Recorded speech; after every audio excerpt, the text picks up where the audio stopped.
Once upon a time, two friends joined forces to bring you the best in horror entertainment. Brian from the north, Tim from the south, each bringing their own unique perspective to the horror community. Movie reviews, Blu-ray releases, beer pairings, games, and more. Welcome to your new home for horror. This is Civil Gore. Hey there, everybody. Welcome to episode 336 of the Civil Gore podcast. I'm your host, Tim.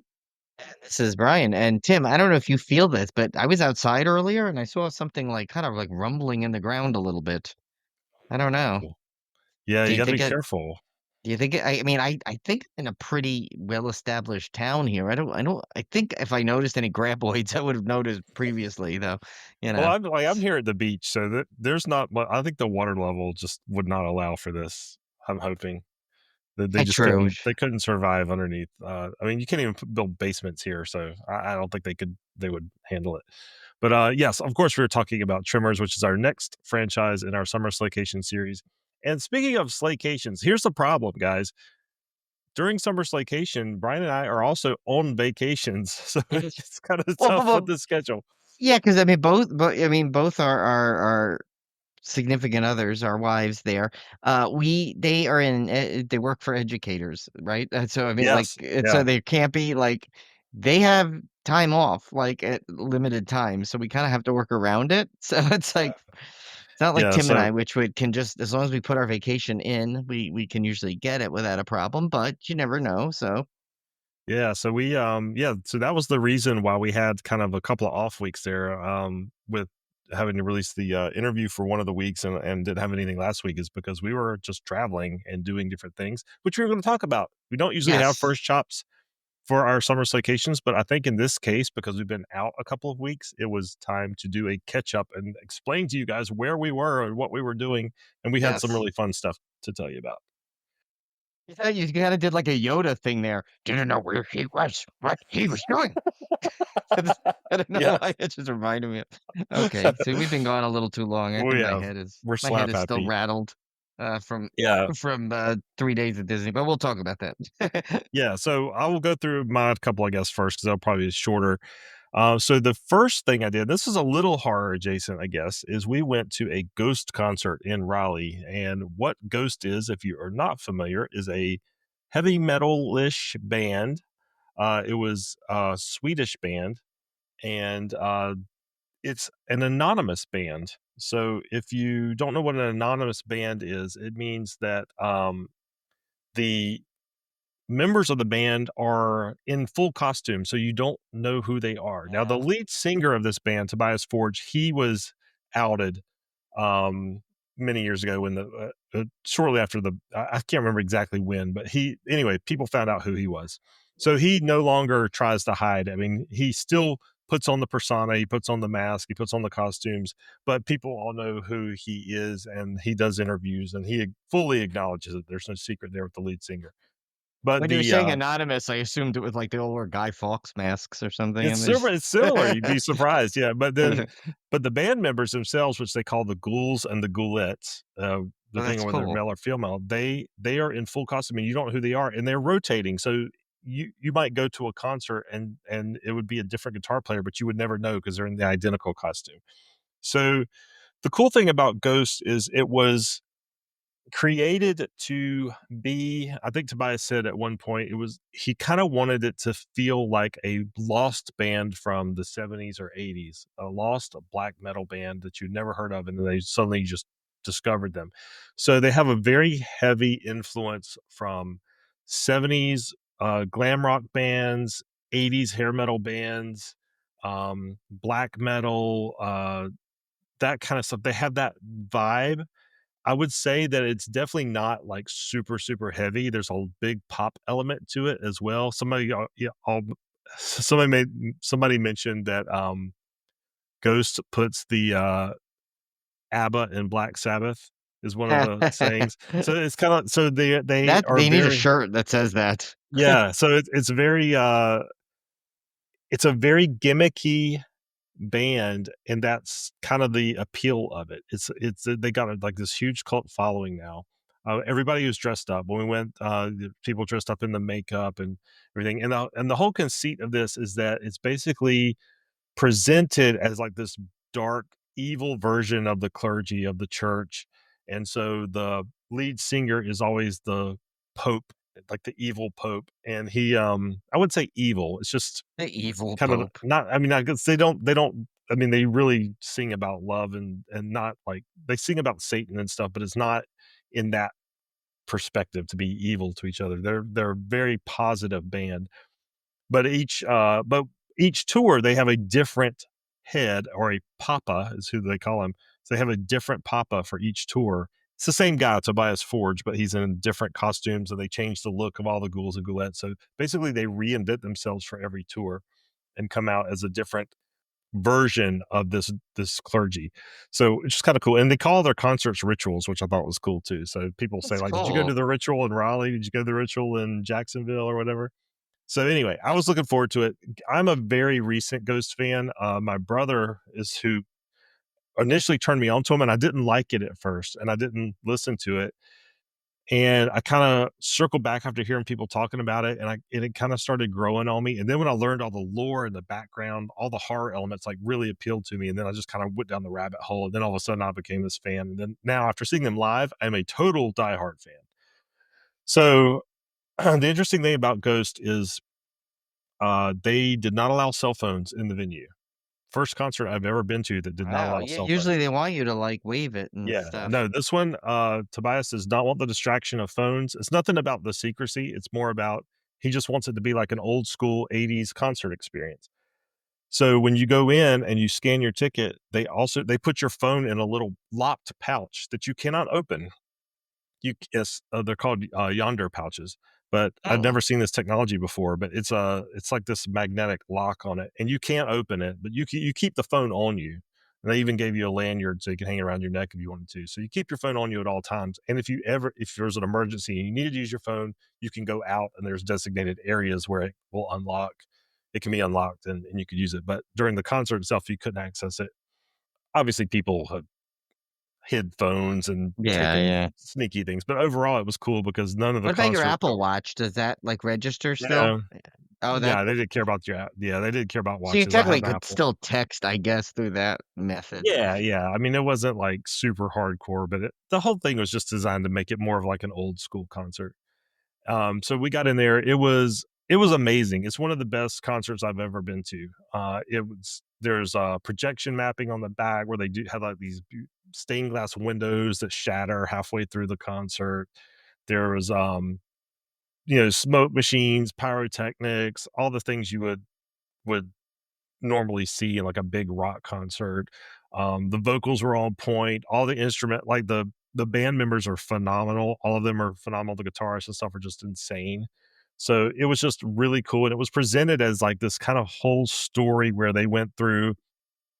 And it wasn't just their new album, but they had old songs, new songs, just a whole mix, and it kind of told this whole story of like going to church and then going down to hell, and there was like a lake of fire behind them and everything. It was really, really cool. I won't spoil it for those that are going, on the Skeletor because it's kind of secretive about what all happens, but, Huh. They call it it the was Skeletor? they call it Skeletor, yeah. That's awesome. I got in the shirt I got at the concert, it's got the Ghost album cover of their recent album on the front, and on the back it has Skeletor 2025 and all the dates and stuff, which is cool. So anyway, we had a blast. Went with my brother and my daughter. She dressed up in full gothic regalia, which was really cool. And Nice. we had a grand old time. That was fun.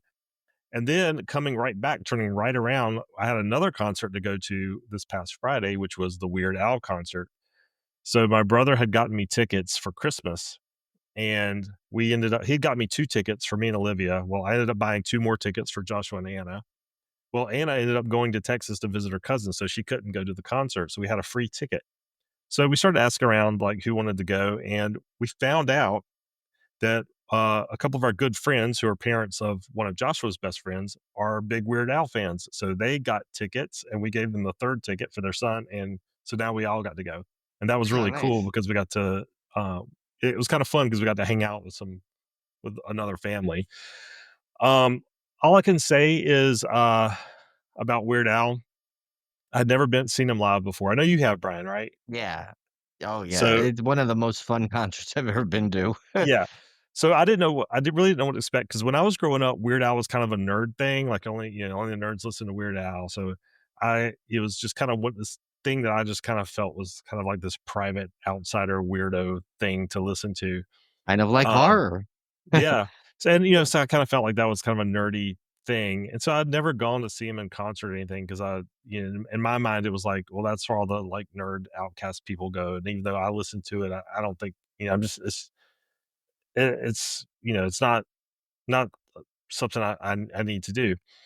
And, man, my mind was completely 180, after seeing this because what I did not realize is what a beloved figure he is among all demographics. I mean, there was old people, young people, black, white, every, guys that look like metalheads. There was people like country fans, like everybody was there. There was no type that wasn't represented at this concert.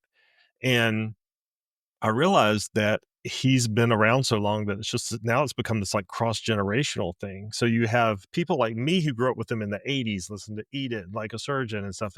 And those people were there for the nostalgia. But then you had their kids who know him from like the Captain Underpants theme song and the other theme songs he's done. And then you had like the teenagers who kind of know him from the YouTube area where he's doing Amish Paradise and White and Nerdy, those kind of songs. So you had all these people there for different aspects of his career, but they all absolutely loved him. And so he does a really cool thing on this tour where when the tour starts, and I gotta back up a minute. Puddle's Pity Party opened the show. If you don't know Puddle's Pity Party, he's a clown, beautiful voice, has a wonderful voice.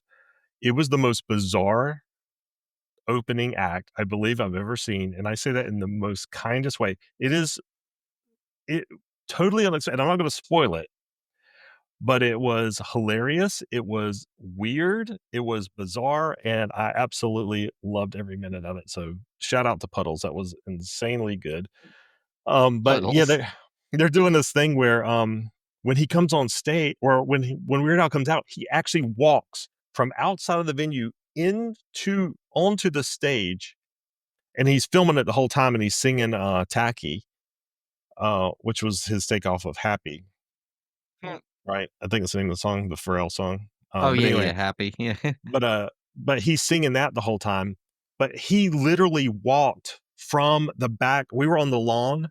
He walked past us, and they're filming it the whole time, so you're seeing it up on the big screen. And we're like, "Holy crap!" Like he's walking through the lawn, like from the back of the amphitheater, and he was like right there. And so the guy I went with, he like took off running towards him, and he got within like a hand's reach of him, but to see him. But yeah, he like walked through the crowd to get on the stage, which I thought was absolutely insane.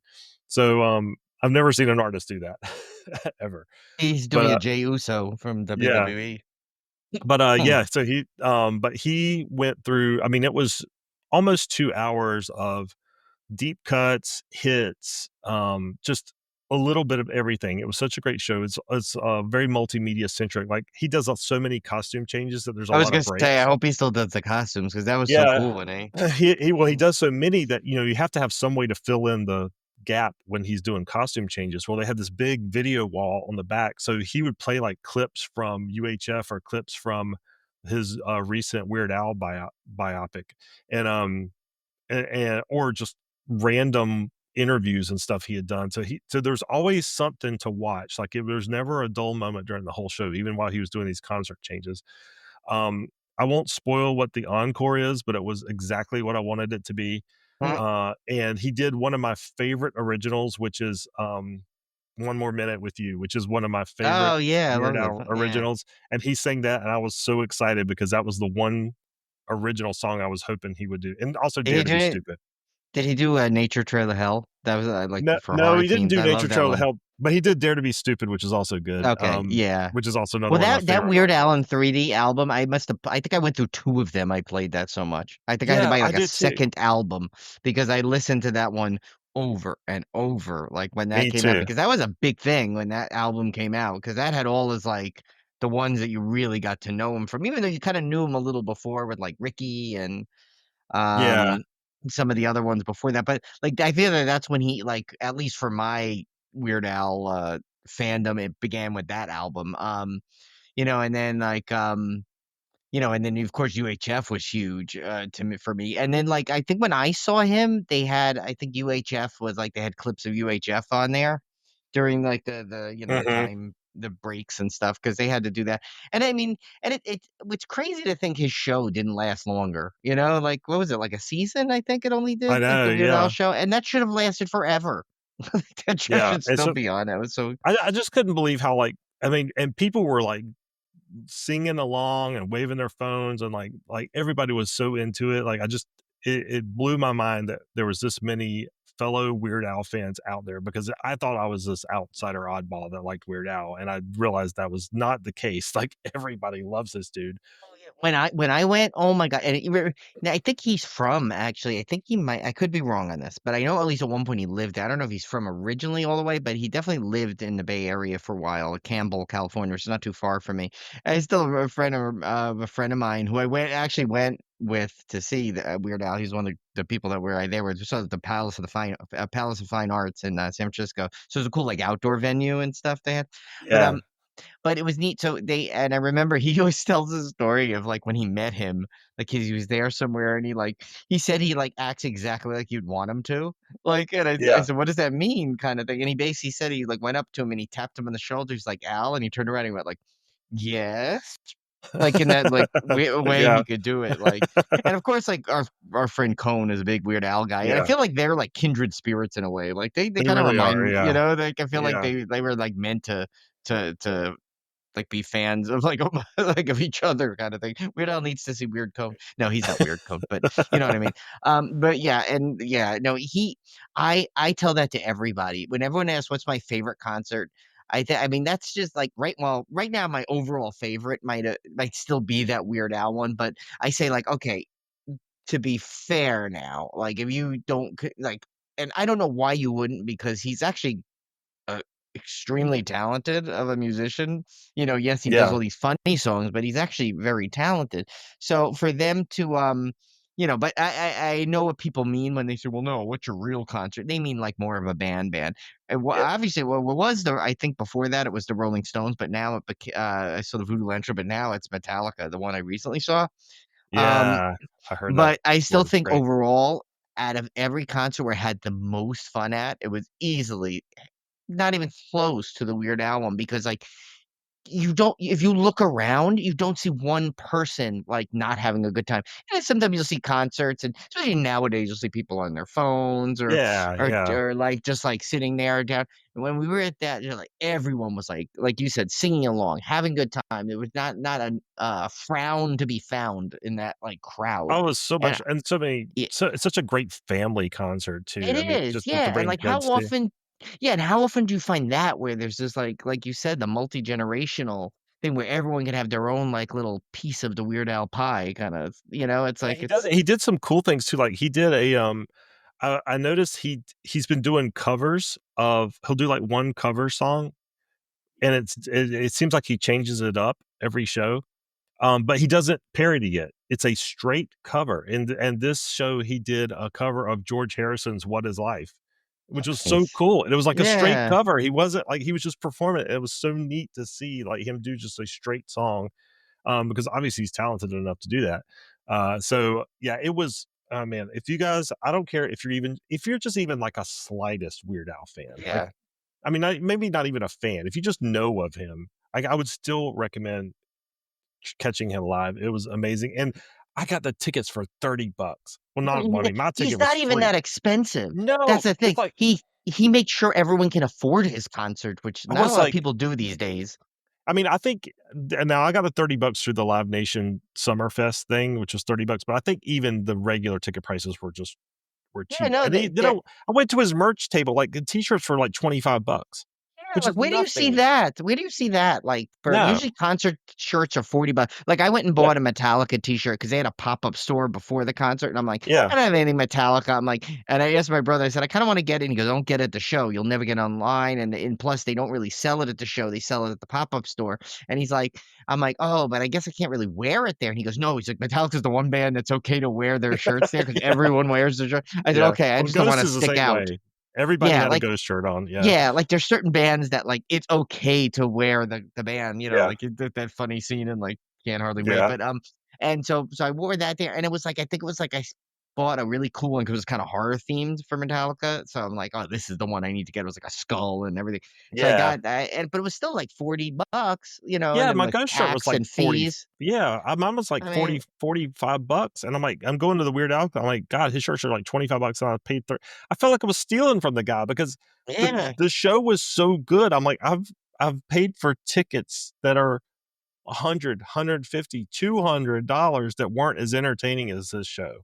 yeah. Oh, And yeah, so no, I literally felt I was robbing him blind. So if you can go, I think you can get. I mean, even the lawn seats were just amazing. So yeah, and yeah, actually, so those seats, I love when there's lawn seats for an event. Like, there's a big venue out here called Shoreline, and that was where, like, I mean, I almost every concert I saw there, we got lawn seats because, like, back the day, it was like 15 bucks or something. You go sit on the lawn, and yeah, are you in the mosh pit? You down close? No, but can you see and hear? Oh, absolutely. So what's the you could bring towels and you sit down. It's like the best time because that's where everyone hangs out and that's where the I guess cool saw kids are. Boston Yeah. that way. Yeah, I saw Boston that way. I Well, saw Meatloaf. It's like, you haven't seen it, Brian, because I don't think they even built it yet last time you were here, but they built a really nice amphitheater here in Wilmington.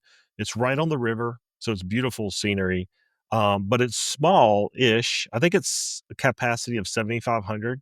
it's like Jones Um Beach theater. Yeah, but it's got a nice big lawn, it does have a little bit of seating, but and it's big enough to attract some bigger name artists like Weird Al, and, Yeah, we've had some pretty big artists come through here, and it's just I love, love, love I can't say enough nice things about the staff is super friendly, the restrooms are clean, they're easily accessible, like this place was built it's a modern amphitheater, it was built, literally, like, nice. less than 5 years ago, so it's it was designed to be a good place to see concerts, and it's been amazing. It's been my favorite like addition to Wilmington in the last 30 years is That's this awesome. amphitheater. Yeah, so and there's good artists coming through all the time, and we have our Wilson Center, which is part of our Wilson community Center. college. Yeah, it's Yeah, called the Wilson Center. I'm yeah, not affiliated, unfortunately, yeah. because I can't get free tickets, but they have some big Uh, name artists come through. That one's an indoor venue. Like Chris Isaac's coming next month, and Jason Isbell's coming through. They have some really good stuff there. So nice. Wilmington's becoming a really decent concert place, which I wouldn't Well, growing up. That was your brother must be in heaven because oh I yeah, it's great. he always told me, he said there's nothing more he loves than just going to see live music anywhere, it's like, Yeah, it's becoming a pretty decent scene. It used to you had to go to Raleigh or Charlotte. There was no, you had to go to Raleigh. Now, granted, we still can't get Metallica or anything like that, but you still get some pretty decent artists. But anyway, so that's my concert tour. That's where I was the nice. last couple of weeks bouncing between concerts. This has been a record concert year for me. I don't usually go to this many, but it just happened to turn out that way this time. And I don't know if I mentioned this on the show before time, but Julie and I started going to because our friends, we started going with them to these trivia nights now. I think I know I told you guys, but I don't know if I Yeah. mentioned on the show. I apologize if I mentioned this on the show, but so we went the first one we went to, it was at this cool like tiki bar near us, called Dr. Funk. And I followed they followed us back actually. I kind of want to see if they'll come on the show. This couple that runs it. They're called Risky Quizness. So it's like they got the puns already right there. And Oh my you gosh, know, that's great. yeah, and like tonight, if I wasn't so tired from a recent trip and I had so much to do, I would totally go tonight because the Happy Gilmore trivia is tonight. Um, and like Oh. I just watched both, the original Is it again, always and then based on a movie? didn't. It's like always the trivia based It's around a movie? well, so yeah, most of the time, like so the first one we went to of all things was Dirty Dancing, and I'm like, I haven't seen Dirty Dancing in God knows how long. Julie, same thing. I'm like, we better watch it and let's practice. But we came in first somehow. because we That's memorized hilarious. everything the night before. I'm like, but then we did the a couple weeks later we did one. It was Disney movies, but like they went really obscure. So I think we came in like third for that one. But then right before we went, we were going to Disneyland. And we went, they did at another location though, they did Disneyland trivia. And I'm like, okay, well, okay, it's me and Julie have gone a million times, right? Our friends Kyle and Monica, they are massive Disneyland goers. They have the Magic Key. They go all the time. Same with my sister-in-law Lori, who came. And she's a Magic Key holder, so she came. So we had a team of 5, and we're like, okay, we have like 5 Disneyland experts, and we were hitting um we were hitting that Disney Play app where they have their own trivia game in there, and so we were memorizing facts, we had everything, we're like, "All right, this one we got it in the bag."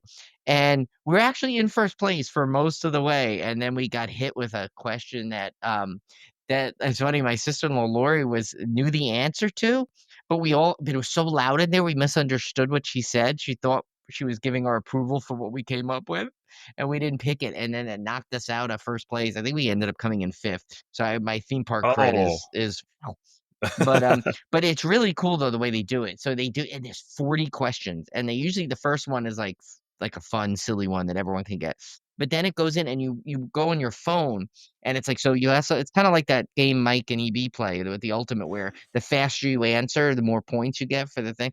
So we always give it to my friend Kyle, who's, like, super fast with the phone, and, like, we ended up missing, I think, like, 4 questions, but we were hanging in there in first place through the first half, like, through at least 20 something questions. Like I said, then we botched a couple there. Um, but it's really fun. So I wanna see if I can get I wanna reach out to them to see if they wanna go on the show, come on the show because I'm fascinated by how because they go around and they're doing now one they're coming up with one called Disneyland Bingo, which I think is just a bingo kinda thing, and they have, like, park tickets they give away and park prizes, so I'm like, "I kinda wanna Wow. go to that," even though I Yeah. just went there, but I kinda wanna find out, like, how they do it because 'cause they're, like, a husband and wife team, and they, like, go around and, like, they literally go like, they had one night, which, oh my god, I would have so won this thing single-handedly. They had a Independence Day trivia, for the movie, which I used to Yeah. do that myself. I was obsessed with that movie when it first came out in the theater. I watched it like 10 times in like, the first couple of months it was there. But, but they do, like, really cool movies. There was, like I think if they do, like, a Pee-wee one, I gotta go. Oh my You know, gosh. Or there's planes, certain trains, and ones. automobiles. Good Oh God. oh, forget it, yeah. We If would there clean was a that up. pla Yeah, if there was Planes, Trains, and Automobiles, like, that's why I want them to come on. I'm gonna like, "Can you make that one happen so Tim and I Yes. can go do?" But yeah, no, and, like but they do, like, us ones, like, they really had like, they had a Star Wars one, they had like, you can look on their site and you can see some of the older ones they do. I'm like, "Oh my god, this was, like, made for our kinda trivia." And, they give away, like, like, fun prizes, like, when we won the Dirty Dancing one, they gave away, like, these Dirty Dancing, like, dish towels. And one of Oh, them that's said, great. like, "Nobody puts baby in the corner," I think, in 2 different languages. It's kinda funny. Um, yeah, so and it was funny, I felt so bad, though. Oh my god, I felt so bad to be such, like, one of those people, but they had a question and they had the wrong answer, but it was a year you had to pick, and we all knew it, and you heard the murmurs in the crowd, they were off by 1 year what the correct answer was, and you Oh, heard everyone, Disney people, okay? And so yeah. the Disney crowd is like, you hear them going, you hear them like, "Oh my god, they got the wrong this is the closest one," so everyone picked it, everyone got it right because you could see what percentage in the crowd got it right, and it was 100% across the board, everyone got it. But everyone also knew that it was wrong, and when they were walking by, I was like, "Hey, thanks again, guys, you did a great job," and I'm like, "I'm sorry, I hate to do this, but we practiced so hard for this," and I think you got the year wrong on that question. It was like they had 83 or something, and it was 82, or it was like that, like, kind of a thing. I was like, Yeah. "I don't wanna be one of those people, but I just don't want you guys, if you do that again," kind of a thing, like, I don't want you guys to get, like, yelled at or something for someone that could have lost because of that, it was the other ones were so not obvious. I mean, it was so obvious it wasn't the right, that question, so it was like, I don't think anyone would've Didn't got it really wrong matter. because of it. Yeah, it Yeah. didn't matter in the end, but I was just like, "Yeah," and he looked at his wife, he goes, last time I let you look that up, it's kind of funny, and they joked about, and I said, yeah, we were laughing. I'm like, yeah, I'm not usually one of those people that have got to be one of these, like grammar police or factual police things. I'm like, I just, I said, it's like, Actually. I know, I felt like Sheldon Cooper, I swear. That's what I felt like, but more so like when Howard pretended he was Sheldon, remember? Yeah. Actually, but that's kind of what I totally felt like Sheldon. I was like, oh my God. I'm like, but like I was like, I'm like, we purposely memorized all these dates. That's the only reason why I was like so sure of it. And but and it's funny too, even though like there was another one where I was like, it was like the way they worded it was off, but we got it wrong. We hands down got it wrong.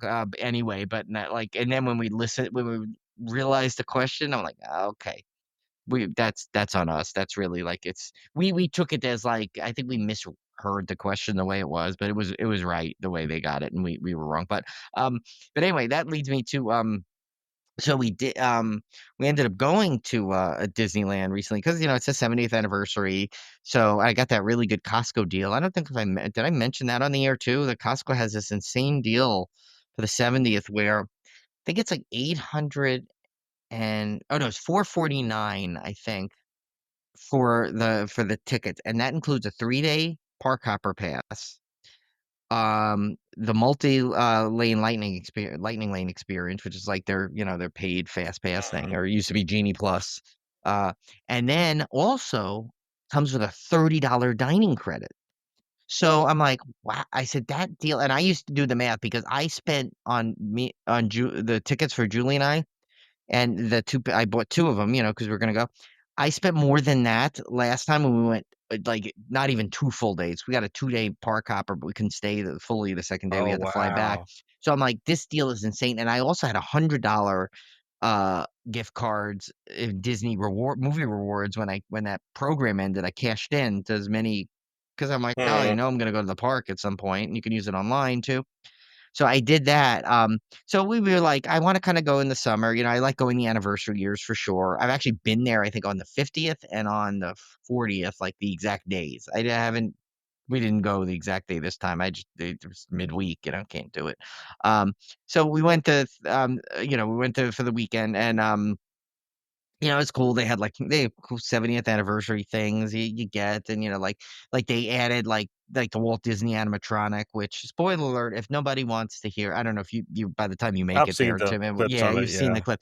Everyone's bashing it, but honestly, if you look at it when you're watching the show, if you notice that, then you're missing the whole point. They literally tried to cut because there was actually when you go outside there, they have there's like all this artwork and pictures of him, and they always have the historical thing before you go into the actual animatronic show.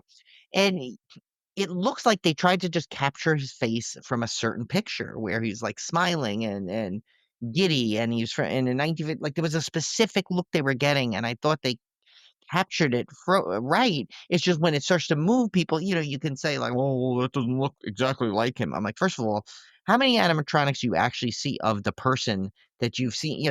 And some guy, this is great movie, it's a great movie, great Disney blogger that I watch sometimes on YouTube named Fresh Baked, and he does these great like park updates, and he described it perfectly.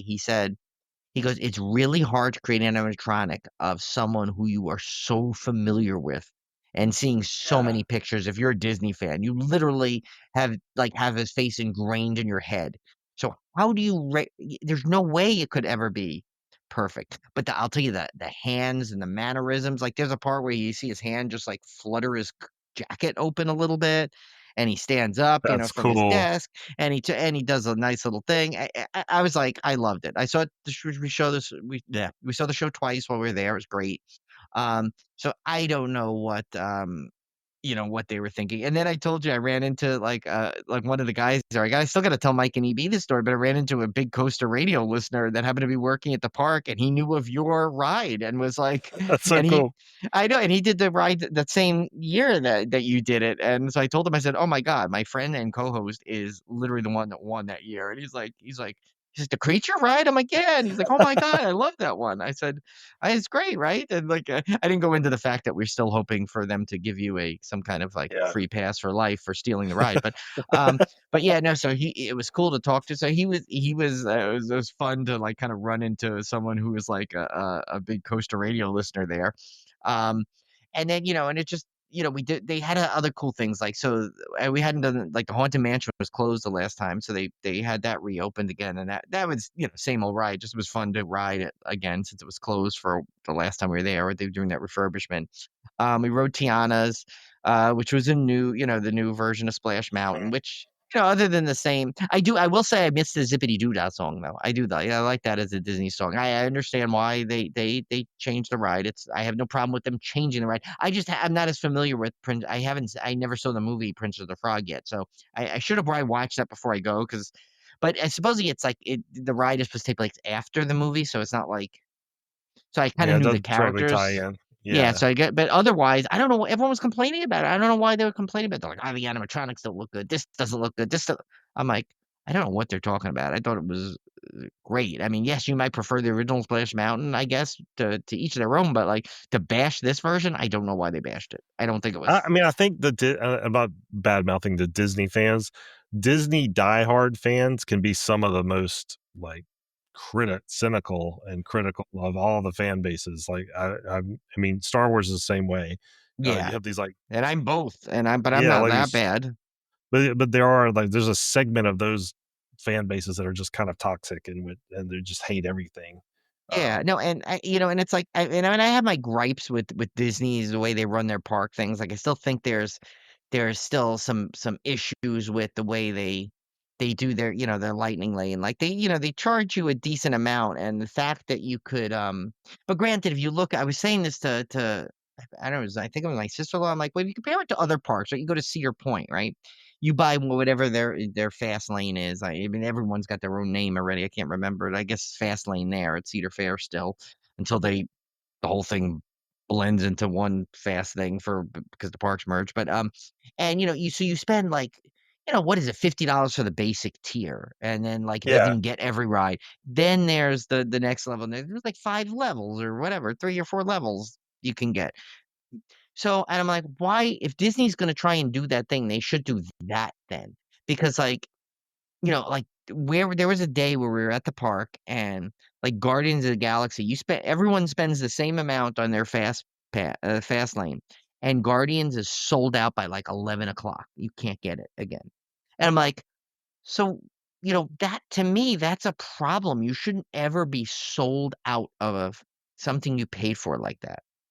Granted, right. yes, it's Yeah. much cheaper, but I'm like, "Okay, so charge me $75 rather than the 50 or And whatever I guarantee that I paid, can and get on it. guarantee I can." Yeah. Yeah, like, because, especially when you're dealing with 2 parks, you go across. Now, Julie and I have been there long enough, so we know how to, like, we know that, we're prepared, but I could just imagine some poor family goes there and assumes they buy that, and they don't read maybe the fine print, and they don't, and I don't mean to get up on a soapbox here because this is not what we're about here. Um, but, so it's like I'm like, they might not realize that that's gonna sell out at one point where you can't get it anymore. Well, So it's like when I went in 2014 because this ties directly on what you're talking about, Brian. My right. mom came with us. My mom doesn't know, to her, Disney, she last time she went was in the 90s, so she thinks it's the Yeah. same thing. And I'm like, "Mom, no, you have to check you have to get on this." This is in 2014 now, granted, this is Yeah. 10 years ago. It's changed significantly since then.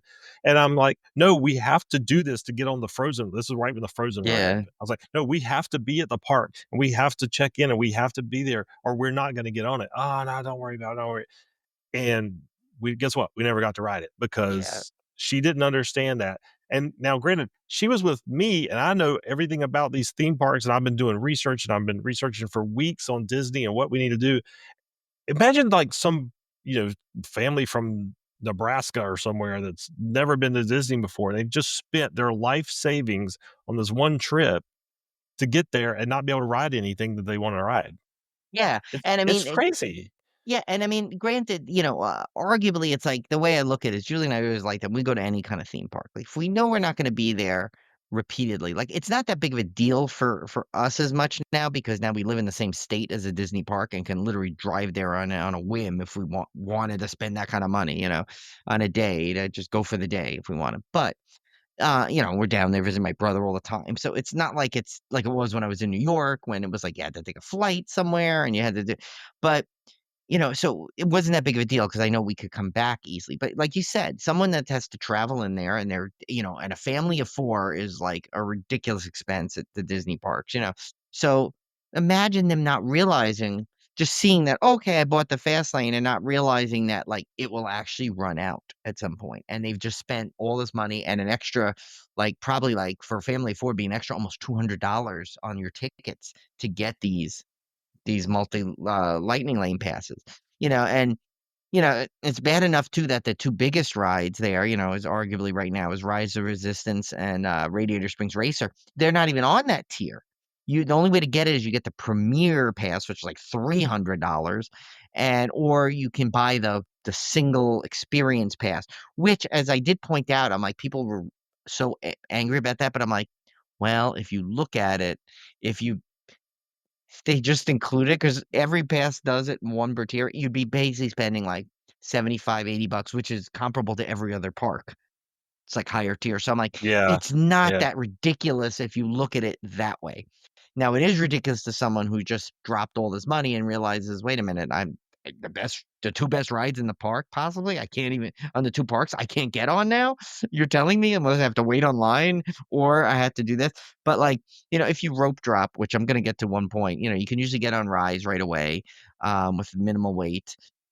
We did get a Rise evac, which got us a pass to come back at any time during the day, and when we came back for our pass, it was broken again, and we had to wait another hour, so we just ran to Thunder Mountain, came back, and it was open and was fine again. Um, but so it's like if you rope drop that, it's fine, and single rider, you can usually get on Radiator Springs Racers without too much trouble, but again, I go back to that family of four, you're not gonna have your 8-year-old kid stay on and go on the ride by himself, or, you Exactly. know, so it's like, it's tricky, but I do wanna say, so I don't know if this is just me becoming that old grumpy, get off my lawn neighbor kinda thing, and I know we've probably done this in the past too, it's not like I'm saying I'm completely innocent, but now it just bugs me. The rope drop, run and sprint to the ride. Like, I watched it today, Julie and I just kept on walking, and the funniest thing is we still got the last laugh because we saw all these people running, like, full speed to get to Galaxy's Edge, to get on the first online, except Disney people, they don't allow you to let your party catch up with you. So I saw this one family where there's like this must have been like 14-year-old girl or something went running ahead and she was there at the first like I saw her run past us all. When we get to the ride, she's standing at the gate waiting for her family, which is still nowhere to be found. And we're walking by her. And I guess Julie caught this. She said like she heard the daughter, I guess, catch up. She goes, I was first, and now you guys are and I'm like, that's why you will walk, because you still get there at the same time, and Julie and I, like, you walk in the ride, we barely stopped at, like I think we stopped at one point in the queue for, like, 3 minutes, and might have been we don't even know what the reason, and next thing you know, you're in the pre-show room, so I'm like, "Just rope drop it and walk there." It's yes, do you lollygag and go, "Oh, look at this," no, if you wanna get there first, get that right, get first, no, just go there first, that's the whole point, that's your one big rush of the day, and when I say rush, it's just do A brisk a walk. direct walk. Yeah, Yeah. direct brisk walk is all you With need. purpose. With Yeah. purpose, yes, that is the way to do it. Quick other thing, not to complain about this, because actually we had a great time. The other thing is that It's a Small World added the 3rd verse, which was really nice, touching verse, and it actually, I gotta say, with the way the climate is in the world today, that ride, like, almost like I kind of sat in there, I'm like, "I wish this was the world," like, literally. I know it Yeah. sounds so cheesy, but you know, when you see what's going on, how there's like war here, war there, our own country can't even get along with each other. It's like, and you see this wonderful thing about like this ride about how everyone's getting along. It kind of like, I'm like, it kind of like hits you harder. I think is like, this is the way it should be. This really is the way it should be. Um, kind of thing. But it's cool. The third verse works really well, especially in the last. I'm gonna keep as a surprise to anyone that is going there. This when you finally hear the third verse really clearly in the finale of the ride. Listen closely because there's a little surprise in there that you can kind of hear. Um, but also there, one of the things I did with all this between the foods and all this 70th anniversary thing. We did this. I bought. I like. I know. It was like Julia was like. I knew Julia was going to give me the look, but my sister-in-law bought it also. They have these. It's like literally the Disneyland key. It's this big plastic key with buttons and it's electronic and it lights up and everything. And what you do is you go to each land and you literally put it in a giant keyhole and like effects happen and stuff. And you basically gives you credit. You're actually an icon lights up on the key. Oh, that's So, cool. yeah, and so when you hit all of them, you go up to the front of the bride, and there's these 2, like, on either side of the berm, there's, these 2, I guess because it's the most crowded spot, they don't wanna clog it up. There's, 2, you can go to either one, I guess, and, you put the key in, and it unlocks your key, and a little one of 9 different, like, little collectibles come out. Oh, It, that's like, pops, cool. yeah, so it was really cool, and it popped out. I got the Steamboat one, I think I wanted the Millennium Falcon one, but it's cool because it's so cheesy and so silly, but, like, I'm like, that's the things that, like, make you any true Disney fan will remember that it is that, like, there's a day, like, the second day I couldn't do it, the second day I had the hat, I couldn't do it, it was too sunny out, and it was, like, actually, like, bothering my skin, but, like, Julie and I had mouse ears on, we lived up with the true Disney experience in doing that, but so that was really cool to kind of, like, neat little things, and there was a neat little, another little bonus little 5-minute show about the Sherman Brothers, which if you know any Disney lore, how many songs they've created, Mhm. for the company. There's a little 5-minute movie you can watch in the Main Street Cinema that's on a loop, which is really cool. We had so much different beers there at California Adventure because they had like some 70th anniversary beers. I will say I have a new favorite restaurant there. It's the Lamplighter. I always get it wrong. It's Lamplighters, but I think it's Lamplighter Lounge. Um, a great food. Our server was insanely awesome and was making sure we got the best food on the menu. She's like, "This is the best thing I know. You got to," and I agree. It was really good. Um, and then, but I will say that this goes back a little bit to that fast pass thing. They probably like one of the best rides in the park, which I know this is gonna shock you because I'm such a big Twilight Zone fan, but when they changed Twilight Zone over to Guardians of the Galaxy, I was like, "All right, that's not gonna fit at all in that park." Little did I know they were planning the whole Adventures Campus, which now it fits in perfectly because right at the edge of that. And I'm like, I can't believe they're taking like the Tower of Terror, which is so awesome, and they're putting Guardians of the Galaxy just to throw an overlay on. They literally made the haunted hotel look all like futuristic. But I remember when I first went on it, like we went on it, it was Julie, and Mike Collins went on it from that like Tom Fest trip, and we were on it. We were like, "Oh my god, this is the coolest over!" Because they really make it fun. Like the ride sequence goes up, and then you never know what you're gonna get on it. Like it's really like, and with the rock and roll music they're playing, and it's so everyone's like screaming and having so good fun. So that really might be like right now one of the hardest rides to get if you don't use that fast because we used it. We used the lightning lane on the day we kinda rope dropped California Adventure, and but the other Julie's, that's her favorite ride, so we're like, "Okay, well, we'll go on it again, don't worry, we'll make sure we get on it again." Well, the rides were like I said, like, the Lightning Lane sold out by, like, 11 o'clock on our last day there, and I'm like, "We'll just go there and suck it up." I mean, California Adventure, it has the beauty of getting beers and alcohol all over the park. It's like Epcot, you can get alcohol anywhere. So we were like, "We'll just get a beer, and we'll suck up the line and whatever it is," and it was an excruciating line, but really, it only managed to be, I think, like, 85 minutes, which is not that bad considering. I think it's 85 minutes at like on your third day, final day after you've been like 30 plus hours and within 2 days at the park. It's very exhausting at that point. So Yeah. it probably was way worse than it had to be. But in the end, we got on it. We had a great ride on it, and it was fine. We still got and then we went back to Disneyland to close it out. And we had the perfect Disneyland closure for an anniversary, though, I will say, and then we'll get on to actually what you guys came here for, was Tremors after almost an hour of Tim and Brian theme bullshit park talk. nerding out. Yeah. Yeah. But we went we wanted to get on Peter Pan because that's Julie's favorite ride, and that always has a consistent 30-minute wait in Fantasyland, no matter what. There's no fast pass for it or lightning lane for it. Always crowded unless you go immediately to the first thing. Um, so we decided to go wait on it, and it breaks down 5 minutes into the line. We're like, oh, Oh. okay. But we're like, well, this is, I'm like, we're not going anywhere else. It's our last night here. We'll just wait on the line. So it's so funny as we watch the guy like try and fix it, and they were trying to do this. Literally, more and more people dropped off the line. It got to the point when they finally got the ride up, which granted was about a half hour we waited anyway.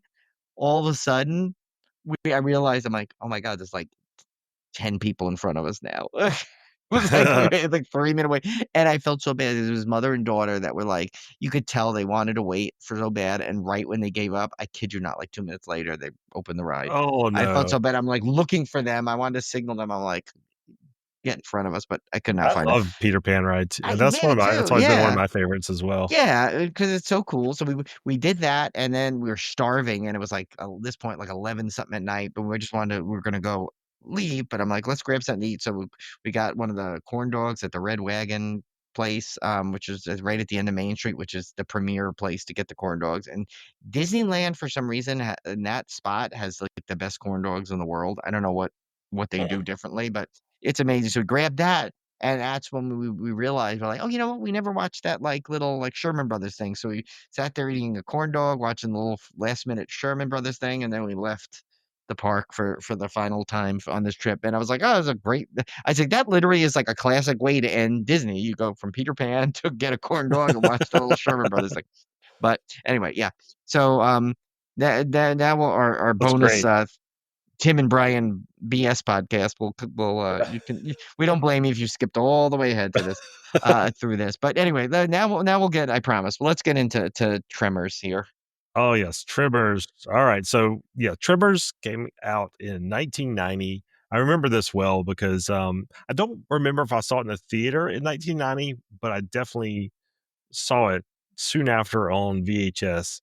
It was directed by Ron Underwood, starring Kevin Bacon as Valentine McKee, Fred Ward as Earl Bassett, Finn Carter as Rhonda Lebeck, Michael Gross as Burt Gummer, and Reba McEntire as Heather Gummer. Natives of a small isolated town defend themselves against strange underground creatures which are killing them one by one. This might be, I mean, this is easily one of my favorite 90s horror movies by far. And I was, when I didn't mind rewatching it because I rewatch it all the time anyway. In fact, I went to see our theater has a flashback cinema where they run older movies. And we went and saw I took Anna to see it on the big screen a few years ago, and that was really fun seeing it Oh, on the big nice. screen because I don't think I'd ever seen it originally on the big screen. I might have, I can't remember.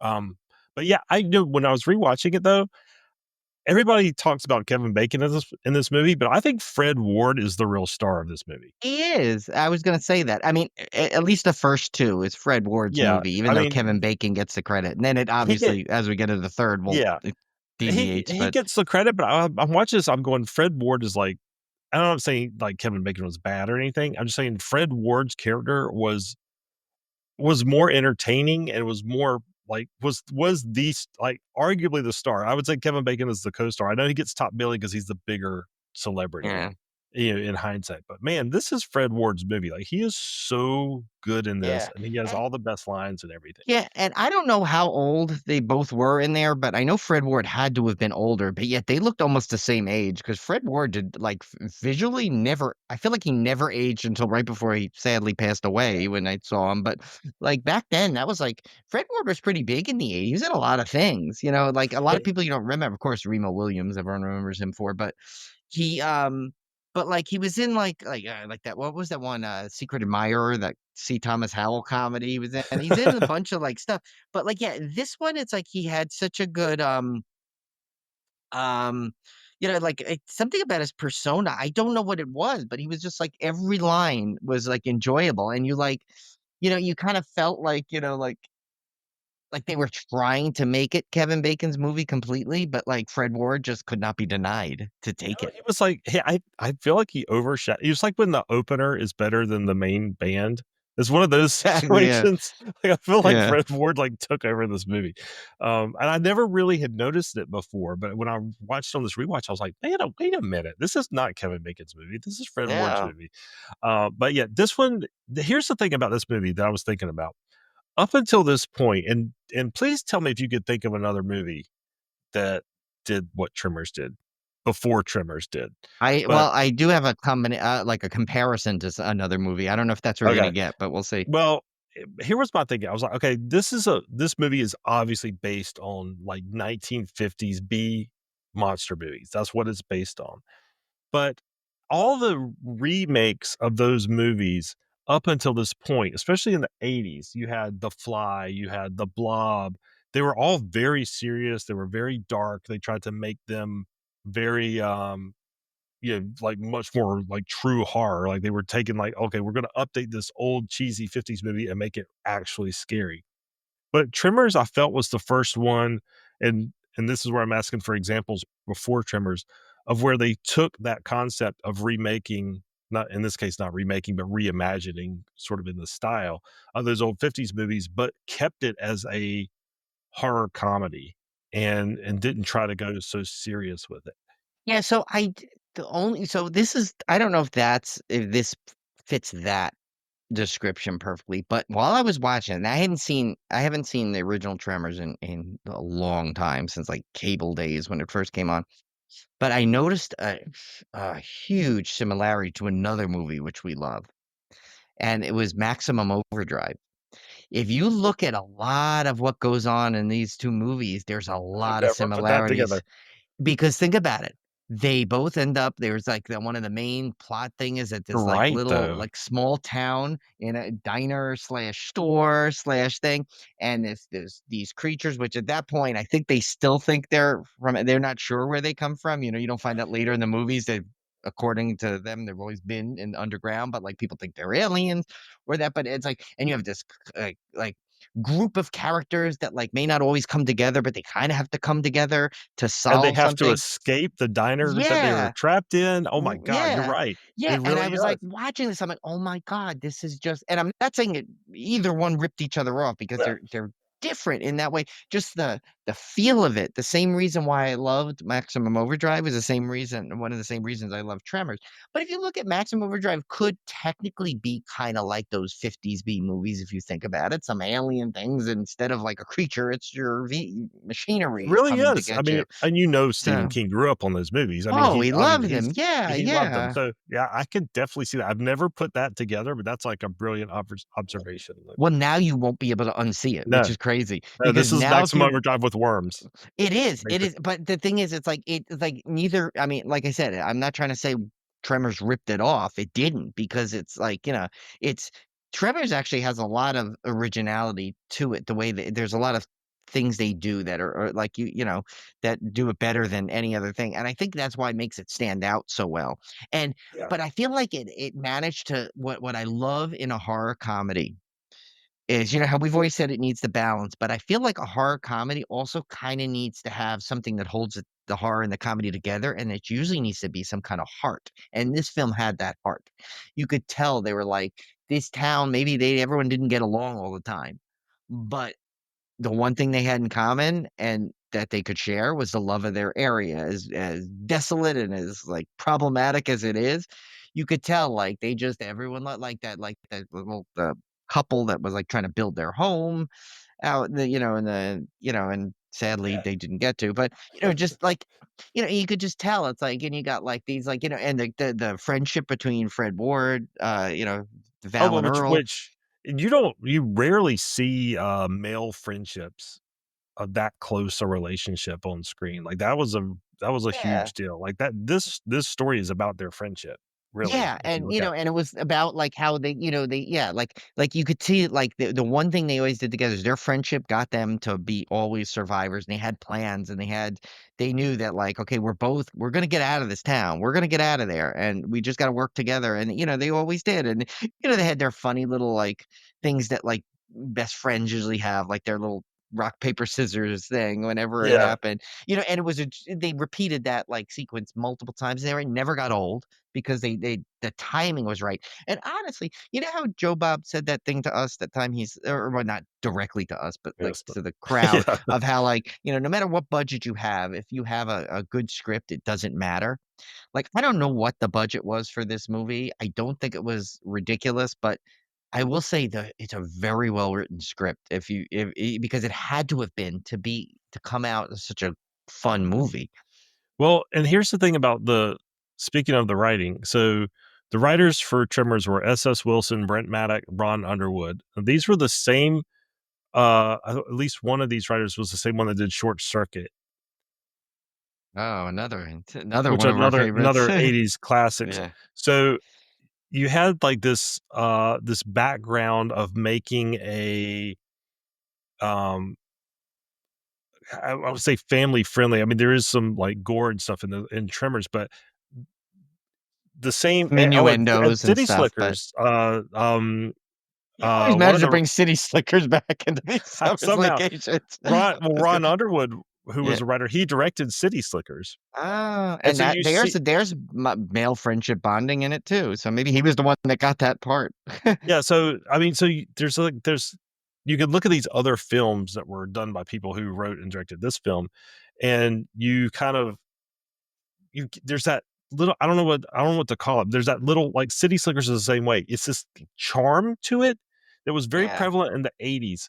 This like family charm, like this sweetness, underlying sweetness. And this movie has that. I think it's because of that writing and that directing. Yeah, I mean, But this is probably and it's funny because, like, I know it's considered a horror comedy.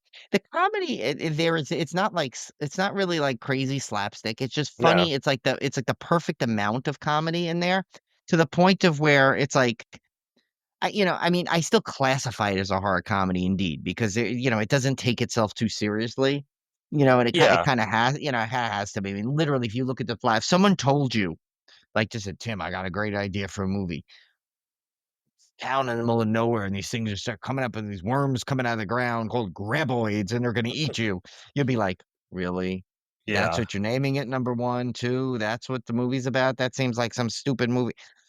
But when that's one of those things where the synopsis does not do the film justice because there's so much of all the things we've just said in it.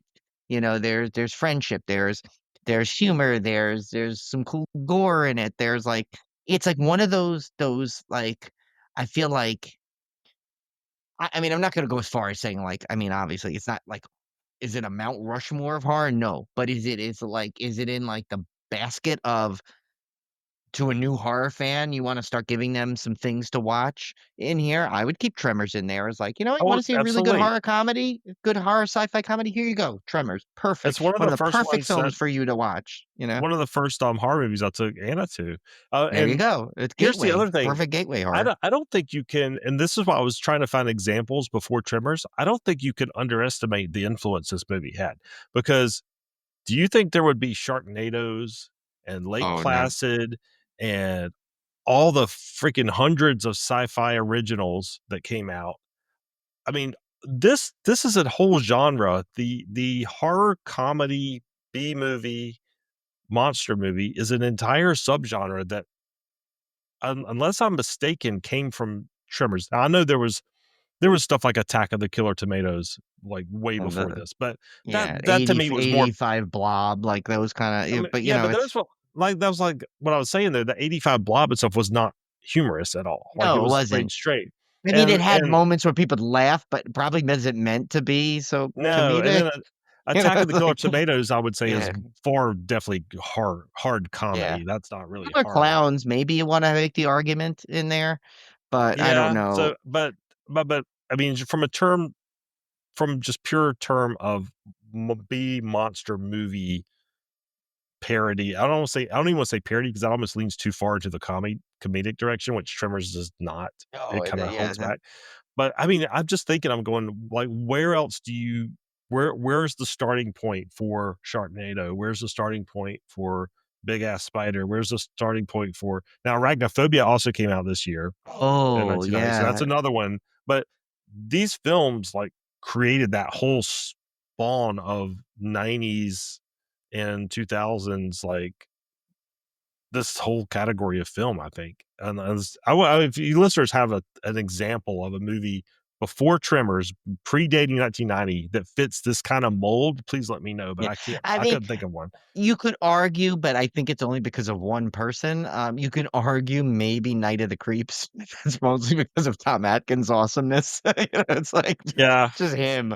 I don't think it's necessarily like the whole movie is worthy of that, but yeah. Tom Atkins might be in for that role. But yeah, no, this movie just does a lot of like, and it's almost like it's funny because it has like the signature things, like, you got your, like, you got, like, I mean, and we'll get to him more as the series goes on, as he basically, obviously, in the later sequels, takes over the series, which is, Burt Gummer, Michael Gross is Mhm. Burt Gummer, which really comes into his own, and what's good is because they don't kind of throw him into your face so much in this one as they could have. I mean, he's definitely, he's that doomsday prepper signature, the guy that they all make, always make fun of. But, him and Reba McEntire had a great, like, some great chemistry, um, kind of thing. And, so I think it's like, just the characters alone are pretty like fun in this, and I like how they, and that mean, when you actually get invested in these characters and you wanna like you enjoy watching them on there, that's a big plus because, you have crappy characters in a movie, even if the script is good and all this other stuff, you still need to have the characters that people care about or You know what? you'll lose them.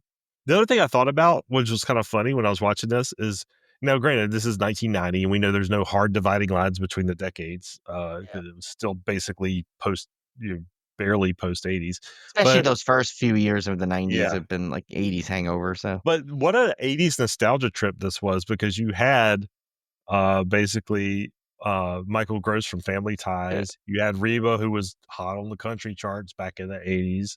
You had Kevin Bacon, who was a Yeah. huge 80s star. So it was kind of fun, and Fred Ward. So you kind of Yeah. had like all this, and then you had the dude that played the owner of the shop was from the Gremlin, old guy from Yeah, yeah. Gremlins. So I mean, you had all this like 80s nostalgia wrapped up in this movie. Like if you're a child of the 80s, you recognized all these people from your favorite 80s movies. But yeah, I one thing also, and we're going to talk about this as the series goes along. I think one thing that has made this series so good is that any franchise that has some anchor point which runs throughout the series that helps keep it consistent. We saw that with Child's Play. Um, and you've seen it with a few other. It's very rare, but you see it with a few franchises. In this movie, it's the writers because, and of course Michael Gross. Yeah. But the writers, except for Tremors, I believe Tremors 5 was not written by the originals, but they came back for Tremors 6, and yeah, they wrote this trio. They wrote all of these. Let me see if Shrieker Island. Yeah, at least one of the writers came back for Shrieker Island. So you had writing consistency among all these, and then you had Michael Gross as a consistent thread throughout these. And I think that's why this franchise overall is really solid all the way through. Definitely not like Children of the Corn. This is going to be a much Yes, much there's no better rating. well, at least I don't know yet because I haven't seen all the later sequels. There could be big graboid out Yeah, there. I don't know. I mean, but kind of the third, it kind of flirts that line a little bit with yeah. the like government getting too involved. But yeah, yeah, no, I can't like. There's not really a bad thing I could say about the original at all. I mean, it'd It'll be never get. hard pressed. It will never. It's one of those movies that will stay timeless because it's like that. It just like it captures a time, but also could be at any time at the same time Yeah, because it is when you take a town that is isolated from a lot of main cities and towns like that, it could still be trapped 20 years ago, or it could be in the exact time period it needs to be. That's the beauty of something like that. So this movie will always kind of feel like I thought it was like earlier '80s for some reason when I was watching it, and then I realized I'm like, no, I think it was like '90. yeah, Like it was 90. like early start '90. It just seems like it because it captured the same stuff we love about those '80s movies. Which is, and it was like it's actually its perfect year because it's like okay, we're in '90s, but we're not forgetting the 80s quite Yeah, yet. we still got We're the gonna 80s bring hangover. we're gonna Yeah. bring what we learned in the 80s into the early 90s here, but yeah. So, yeah, Um, but yeah, so I mean, definitely the I can't imagine this losing the top spot, the original. It's just too good, and it's too it checks off all the marks of why, of, like, the number 1 movie in a franchise should be, It establishes yeah, everything that it's almost a you perfect, want. Yeah. almost a almost a perfect horror movie, a Yeah, perfect horror yeah. comedy. Yeah, But, I agree. I agree. yeah. So next up is Tremors 2 Aftershocks, which I'm kind of surprised that this came out 6 years later. It took them 6 years Yeah. to make a follow-up to Tremors, but, this one was directed by S.S. Wilson, who, as you might know, is one of the writers of the first film. It's also This one again if you starred owned a Fred Ward. boat. If you owned a boat, Yeah. that's what they have to be The called. S the S.S. Wilson, yes. Yeah. This one again stars Fred Ward as Earl Yeah. Bassett. Now, Kevin Bacon was supposed to come back for this one, but he couldn't due to a conflict, I believe. Chris Garton as Grady Hoover, Helen Shaver as Kate White Riley, Michael Gross comes back as Bert Gummer, and Marcelo Tubert comes back as, Marcelo Tubert appears as Senor Ortega.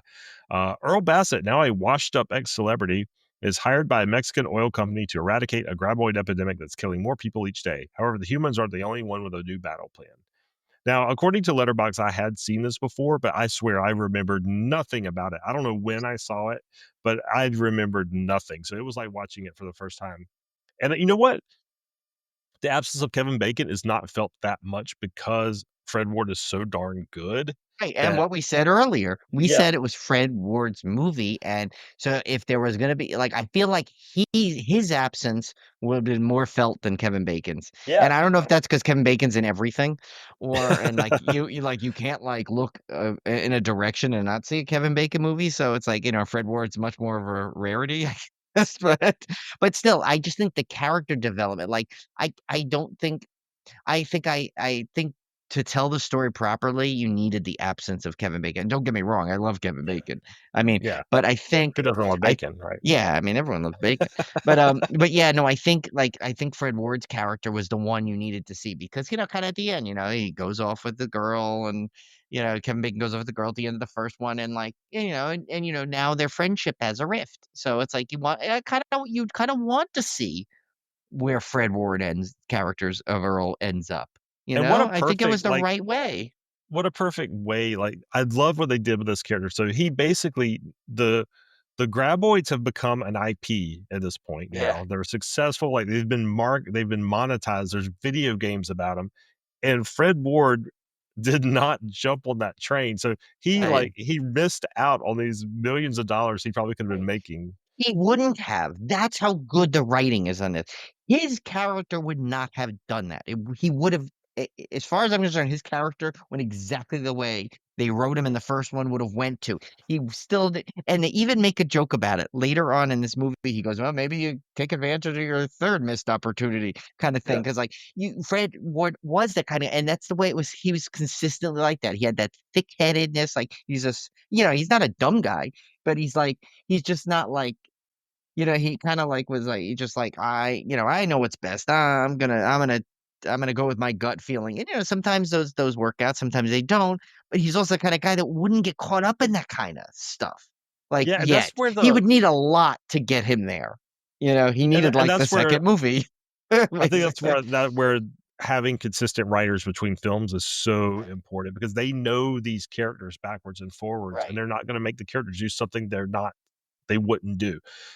And so it feels like a natural progression, like, yes, this is exactly what would happen. Fred Ward would be Right? running an Yeah. ostrich ranch somewhere trying to get Yeah, he ostriches to breed. Like, he would have taken his money and, like, done what his hunch told him, and he wouldn't probably would not have been the same as what Kevin Bacon does because even though they're closest of, friends and stuff, they always differed on opinions of stuff. So it made sense that, he would do what he did and Fred Ward would kind of, like, think that he was doing the right thing by buying an ostrich farm, and, like, using his money for Oh, that. there's a very clever joke in here that I did not realize. So, he at the beginning of the movie, he's trying to get these 2 ostriches to breed on his ranch, and I saw somebody point out it might have been in one of the trivia things in the IMDb, or I don't know if I saw it on a Reddit post, but those were 2 male ostriches, which is why they were not breeding. And that is Oh, I that didn't not the catch that. that's not the best Earl Bassett thing to do is to buy 2 Yeah, male ostriches and and expect not them to breed realize, oh my and not god, I realize. had no I didn't So notice that. When did they say that? I think it was in Like a in the trivia. It wasn't in the movie. It uh, was in the like oh, a okay. trivia I read. I mean, it would So make sense now why they it was just a funny joke if you knew what of the difference between a male ostrich and a female ostrich, you would get the joke, but they wisely just left it subtle. but But it yeah, would make this one sense that he would do that. You're right. it Like, that was would it be would his make character. perfect sense. Like, he'd Yeah. just go for, like, whatever the best deal on the ostriches would be and and not Yeah. realize he got 2 that will not impossible for them to procreate. But I like this. This is another one of those movies like the reluctant hero, like, "Oh, no, I'm done with that. I'm too old for Yeah, that. I'm not doing that anymore." And then somehow he gets drawn back into this, and he teams up with a kind of a guy that like idolizes him, yeah. um, who finally persuades him to go after it and get the money and uh, to fight these things because he's one of the few left that have experience. And then end up Bert Gummer gets pulled into this mess as well. We also find out Bert Gummer, unfortunately, this is they explain away. I love how they explain away all the characters that didn't return. Yeah, So I know, yeah, which is kinda sad, but that he, like, doesn't have but his at least wife they there, but do it. Yeah, they yeah. so Kevin Bacon obviously went off with the woman from the first film, so they're happily ever after. Whereas poor Burt Gummer, him and Reba McEntire get divorced, uh, and there's a whole explanation of Also, they how. literally leave the town right Yeah, away after the yeah, first scene in the movie, so it's like they don't have to explain everything by that point. Once they move the town yeah, and Bert comes in, that's it, they're done. They don't need to yeah. explain, the rest of where everyone is. The big change in this one is that the graboids change form this time, and we find out they can transform into another stage of their life cycle, which are called shriekers, which are ones that are basically can walk around. They're like landworms, I guess. I don't know what you call them. Uh, but yeah, so now they have a different form to deal with, and so this one, I mean, this movie, I thought for a sequel was pretty darn good. I mean, not obviously is it Tremors level, no, but from just a pure entertaining standpoint, if you're really just focused on the fighting the worms and fighting the creatures, this one was a lot of fun. And it Yeah, and doesn't they quite capture the magic of the character ensemble because you have some noticeable absences, yeah. but they still do a pretty good job with the rest of it. Yeah, no, and they still and the other thing they didn't, at least the one thing which they could have gone, and as I think as the later s as the so far as the sequels are going on, I could see it heading that way, and I hope I'm wrong because I don't remember anything past obviously, I've only watched the first 3 at this point. I don't remember the other I may have seen one of the later ones, but I'm not sure, so I think it's gonna be when I watch it, I'm like, "Oh, yeah, this is the one I saw." You know, they didn't go and, like, kind of, like, sell the farm to just make the sequel, and what I mean by that is they didn't go over the top one way or another. They tried to keep that balance. Kevin Bacon didn't come back, so they tried to get like they almost like this Grady character. You figure like almost the origin story of what Kevin Bacon and Fred Ward would have been like, Earl like would have Mhm. been like they would have that's maybe how they started off, like a little bit reluctant, and then they realized, all right, well, we get along actually. Because at first I'm like, you could tell, like Earl's like a little like, I don't want to deal with this guy. This guy's annoying me. This guy, but then he Yeah. finds out, he goes, oh wait a minute, I can make a lot of money here, and they're basically gonna pay me to do this, to kill all these graboids slash shriekers, and so it's like but they didn't, like, go over the top comedy anymore, yeah, Bert comes back, and when Bert comes back, he's still kinda got, like, a sad little, sad tale to him, and and then he's got all this crazy stuff, like, ooh, this packages of food, that he has, and it's kinda like it's very Bert, Bert Gummer, but, like, they didn't make him a character of himself quite yet, um, which they could have gone, they could have done that, but instead, these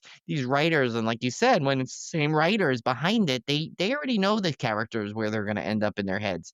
So it's like it's very easy for them to write that. Now if some other writer would have came in and took this over, which as you see in like the Children of the Corn movie, when it's different writers, different directors, even in the movies like Star Wars, the franchise, like Last Jedi was so different than Force Awakens because you had totally different writers and different directors. They never got together enough to really plot it out, apparently. Um, but with this, it's like I feel like it literally was the nice progression to the movie. And then granted, some people say, very few times the sequel is going to be better than the original. Um, but in this one, I feel like it still managed to have the theme and the feel and the heart of the first one in a lot of Yeah. ways. To me, it was, and I know some people don't like Jaws 2. I love Jaws 2, I still but love Jaws too. Yeah. I think this was kind of the Jaws 2, and I think I said this about Children of the Corn 2 as well, but to me, it's like this is the Jaws 2 of the Tremors franchise. Like, Yeah. it's not as good as the original, but it's a very entertaining, solid Yeah. sequel. It really is, and I had not I like I said, I had seen it before, but had not remembered any of it, so it was like watching it fresh again, and I was really impressed with it. I thought it was perfectly entertaining. Like there So was yeah, no there it's not like yeah, like the enjoyability factor didn't drop at all. Like, and I won't you could spoil have it. had that, but it didn't. I won't spoil it, but there's a very sweet ending Yes. to this movie that kinda ties in with what we were talking about earlier, where these movies kinda have this underlying sweetness to them. Tremors 2 Yeah. has that, where Fred Ward's character goes. So, Yeah, and it's like it's almost um, like, you know what? yeah. He deserves it by that point. It was like he had his moment. Yeah, he had his moment, exactly. That brings us to Tremors 3: Back to Perfection, which came out 2001. Again, kind of a big gap between these movies, which is kinda Yeah. surprising, but this one was directed by Brent Maddock, which is, again, was another one of the original Tremors writers, so, just like S.S. Wilson directed the Yeah. last one. Again, Michael Gross comes back as Burt Gummer, Sean Christian as Desert Jack Sawyer, Oh, Susan Ch Chang as Jodie Chang, Charlotte Stewart as Nancy Sterngood, Ariana Richards as Mindy Sterngood, and Tony Gennaro as Miguel. The now famous Burt Gummer returns to his hometown of Perfection, Nevada for the first time in years, but the deadliest graboid evolution yet forces him to save the town he swore to protect. So this one, again, so they brought back, unfortunately, Fred Ward's not in this one, but, but again, it makes sense. He went off and they mention him, they tell you what he did. He went off, he finally realized that, okay, if I'm gonna want this money that I deserve, I'm gonna have to go. And he opened up the theme park with yeah, Grady. It's like in a subtle line, but they get it in there. it's And he great, found yeah. it. He found, like we said, well, I won't say the other uh detail just in case you haven't seen the second one, the one that really is like a sweet ending for him. But if you look at it, his story is kind of told now, I think. I think that's it. He needs to he Fred Ward's character, just like, I think we're okay with him getting out. And this is where Burt Gummer now is basically it's his franchise. Because I Yeah, think he's in every one left, right? Every yeah, other I one think he is, since. yeah. And this one took a step down significantly, and I don't think it's Yeah. just because of the cast. Of course, Michael Gross is fantastic as Burt Gummer, and Yes. that's his character. He loves that character in real life. I mean, he's stated how much he loves that Yeah. character, and it's really been his like lifeline for all his like acting career has been Burt Gummer. So he loves these films, and he's great in it. This one, I think there was a couple of missteps here. Now this one does bring in another new form of the graboids called the ass blasters, which is Yeah. And I also think that's it's funny as that is, I think it's pushing it towards more comedy than the yeah, horror a little bit, exactly. and that's where it's starting to slip, and I hope they recover it. I don't remember, like I said, I don't remember 4 through 7. I know I I saw don't either. one of them just I saw the randomly, I think it ice was on. one. I saw the ice one, and I remember liking it, but I Okay, don't that know. yeah, I don't remember. Yeah, I'll have to like I said, it's gonna be one of these things when I watch it, I'm gonna say, "Oh, okay, this is the one I yeah, saw." But yeah, this one I could tell I'm like, this is where I'm like, okay, well, now you have like descendants of people from you have characters related to the first character because they're back to perfection. Like you have yeah, the niece from the original store owners in there. You have now Ariana Richards' character and her mom years later. They're grown up. She's going to yeah, college. She was a kid in the original. So it's like you're bringing that back, and that's fine. That's not the problem. I think it's because, in the third one, they're literally trying now to like, okay, they're trying to up and give you a new shrieker. They're trying to bring the government in. They're trying to do too many things, I think, for the third one. They like one or the other would have been fine. But with this whole yeah, thing with and like they make that one character, not that she's a bad actress or anything, but they make I think it's Susan Schwang or, his character. She's the one. She like they make her really over the top comedic, and she same with that other guy. They're trying to make, and I'm like, you're introducing characters now that we don't know. There's a lot of to me, but in a familiar setting, and and then the returning characters, I guess, are okay that you're kind of used to. They're fine to see again because you kind of wondered what happened to them. But I think there's just too much they tried to do, and so it became too much, almost like I don't know, I felt like it cheapened a little bit of the franchise, just a drop. Like, it wasn't a bad movie in any way. Like, No, it no, it wasn't wasn't. not Yeah. enjoyable. It was still very enjoyable because I think, honestly, you just keep throwing you could throw out Michael Gross as Burt Gummer every movie like they do, and there's gonna be something enjoyable of it, and just the plot itself is kind of enjoyable. But I think, and I kinda like, it starts with that, like, that guy having the tours, the graboid tours or whatever, the Shrieker tours, and it's kinda like that Bigfoot thing in, Silver Dollar City there in Branson, where, it's like these tours, and they make these effects to make it look like, you're part of it kinda thing, and that's fine because that would make sense. That would be probably what would happen in that Yeah, I like town. that. I mean, I like That the whole element I concept. like. Yeah. I think it just got a little too zany at one point.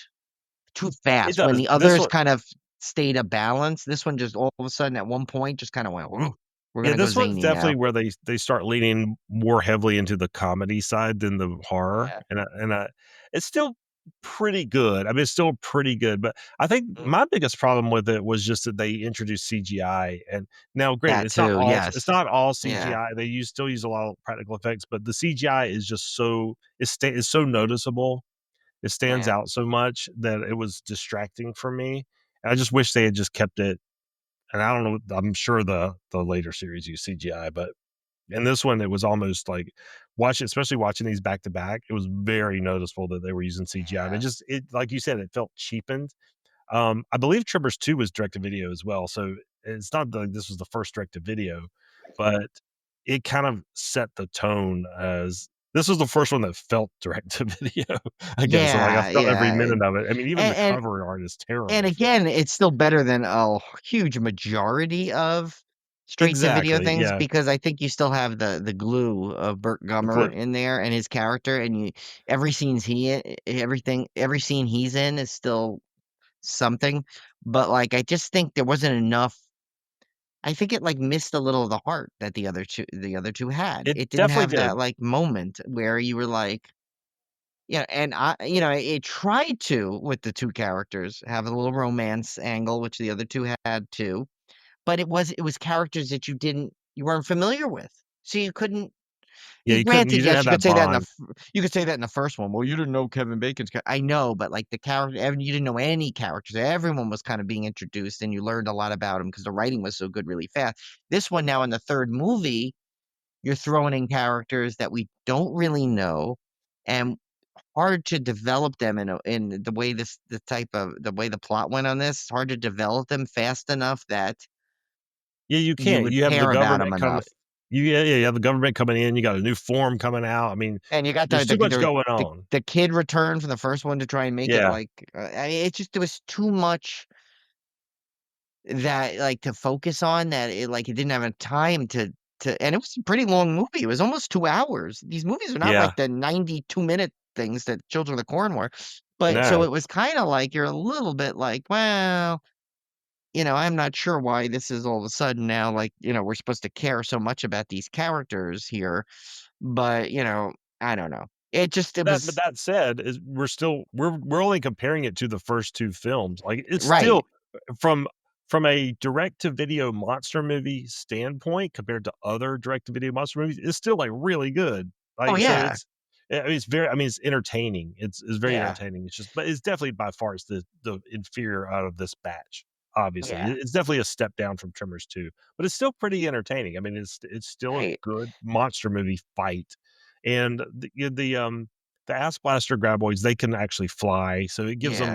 another threat area they have to deal with now. Now it's not just the ground, it's not just them walking on the ground, now they're flying, so now it gets even worse. So it gets a little wild and zany, and I could see, they have to keep making it somehow bigger and better. Right. Yeah, you But can't leave it can't be this literally the same creature through no, all these but at movies the same time, because if you're gonna yeah. do that, you're having to sacrifice something, and I think in this case, what you sacrificed was the ensemble charm, the sweetness that we keep referring to, that those characters have to kinda take the back burner because now you got too much of the monster stuff coming in, Yeah. and I think that's where this movie kinda falters. I think Tremors 2, yes, it still went a little heavier on the monster side than the character side, uh, compared to the first movie, but there was still a fairly good balance. Whereas in 3, I think that balance kind of got overturned and it was all Yeah. monster. But yeah, so but I mean I enjoyed all 3 of these movies. Oh, yeah, like, not I'm so glad I bought that when they had that Voodoo deal. It Yeah, was, like or did I buy it straight to Voodoo, or did I buy a Blu-ray that had all of them on digital? I can't remember now. I think I I might got mine have on Vudu. It was $20 for all like was that what 7 I think I paid really, like, cheap, like, it was, like, 9.99 sale, and I got all of them for that price, and I'm like, "That was one of the best deals ever." I'm so happy I did that because it's like, that's the franchise I could see you might wanna rewatch over. I'm trying to see if do I have oh, no, I guess so. I got it I guess I did buy it. I don't have it on I thought I had it on Blu-ray, I've got the but I original don't. one on Blu-ray. Oh, no, I do. I'm sorry, I do. I did buy that. I bought the 7-movie collection on Blu-ray, and it came with the digital copy. So, yeah, so I do have them on all. And, yeah, and so I'm like and it was like 9.99. It was like a steal or something when I bought it. I'm like, "Oh, Yeah. well, this'll be a Slaycation someday." Anytime I look for that, that's why I ended up with Wreck 4-pack that we never did. But, but yeah, so I got that. So I yeah, so I'm like, I knew that was gonna be good, and it's like the one of the the best purchases because it's gonna I could tell I can't imagine the franchise sustaining itself all the way through 7 to so we're as good as 1 and 2 were, especially with the way 3 kind of gave a peak, but I could be wrong because I don't remember like I said, I don't remember anything past those, and so I'm interested to see how 4 if it kind of course corrects it all.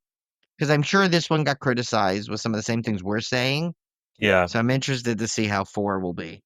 Tremors 4 is directed by S.S. Wilson as well, Oh, so he's so the same this one could that directed 2, so we'll see.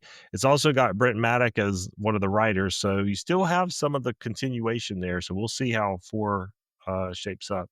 Yeah, but so that was our coverage of a lot of theme park talk and concert talk and a little bit of yeah. Tremors coverage, but I hope you guys like that. I know we wanted to give you kind of a catch up and also kind of maybe a little bit longer episode since we, skipped out last week, so yeah, we will be back next week with the second part of our Trimmers retrospective. Are we doing all the remaining 4, Brian? Or Yeah. are we I will okay? we'll do the 4. The funny thing is like I think we get to 5, I forgot what the title is called, Tim's ever hating Yeah, Bloodlines. freaking bloodlines. But, we'll see if Final Destination used it perfectly. Let's see if Tremors does it as well. I mean, if I'm there's guessing any no. franchise other than Final Destination that possibly could use Bloodlines properly, it could be Tremors because especially if it's the same writers, We'll they see. seem to find a way.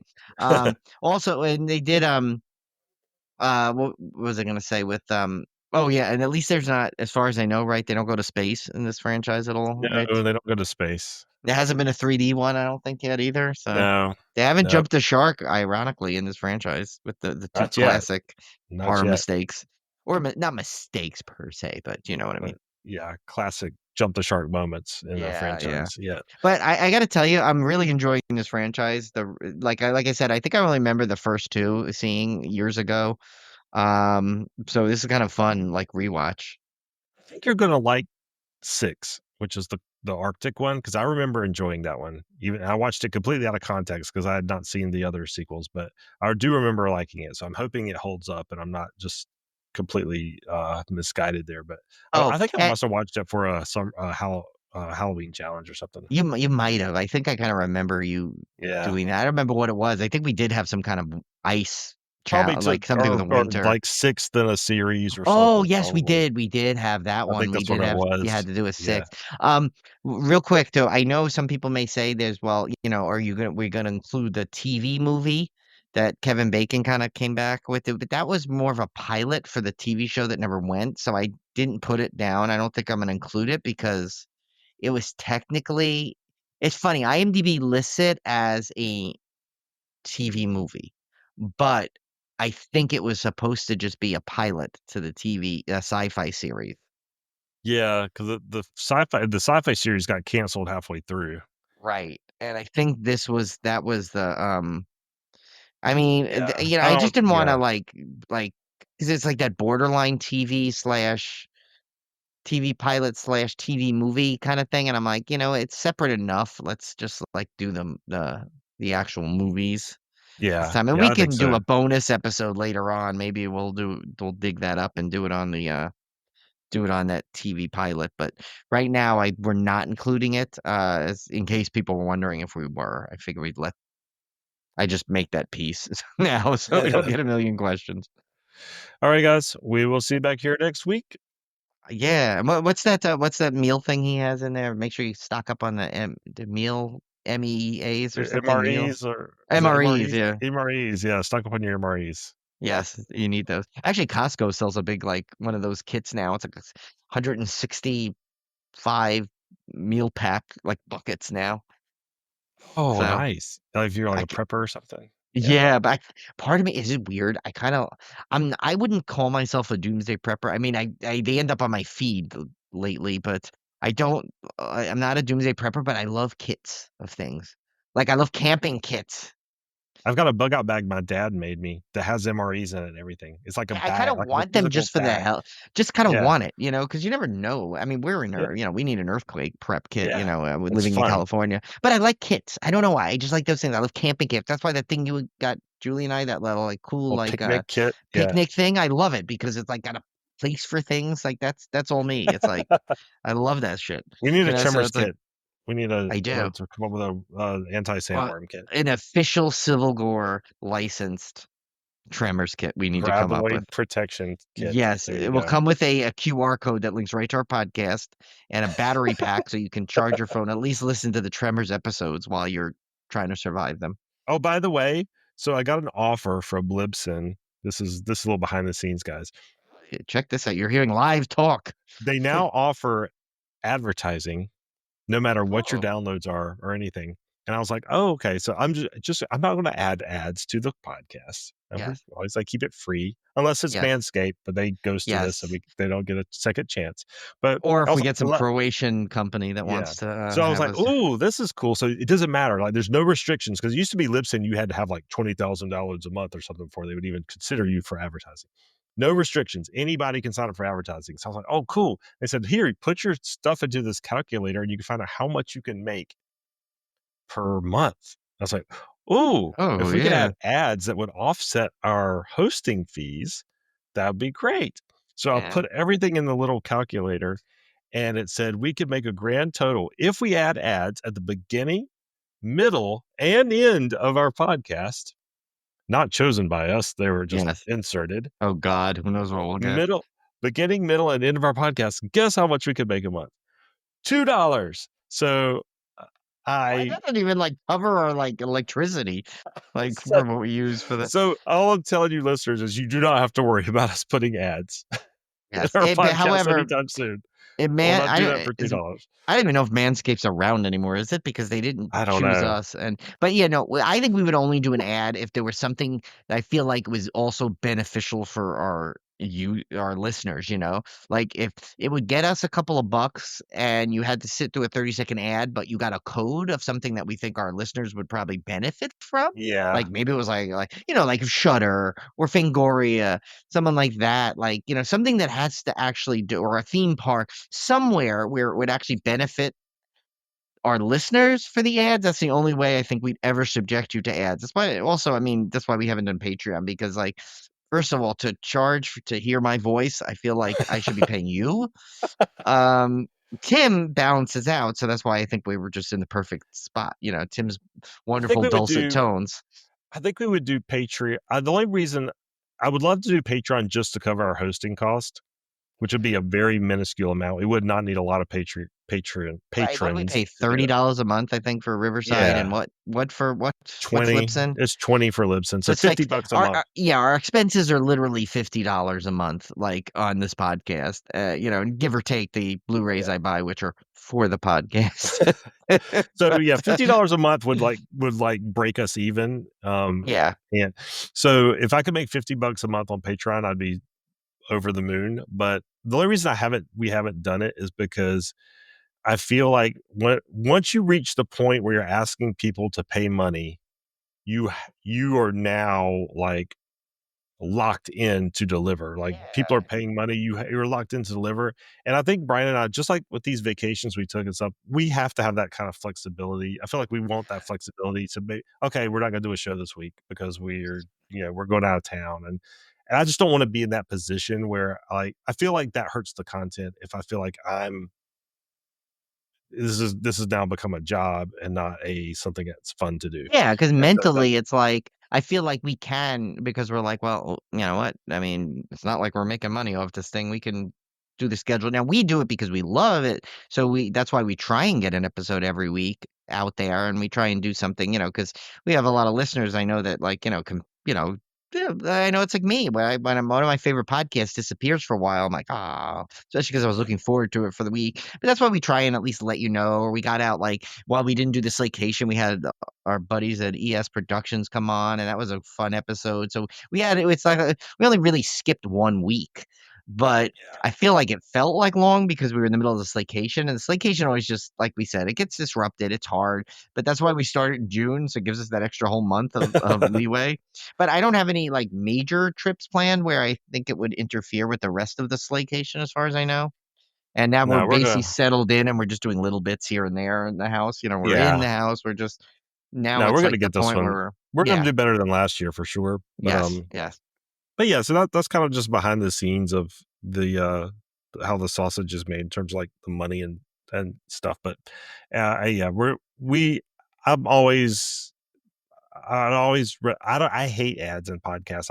Yeah. I'm probably subscribed to 50 different podcasts. I can't stand the ads. I skip them every time.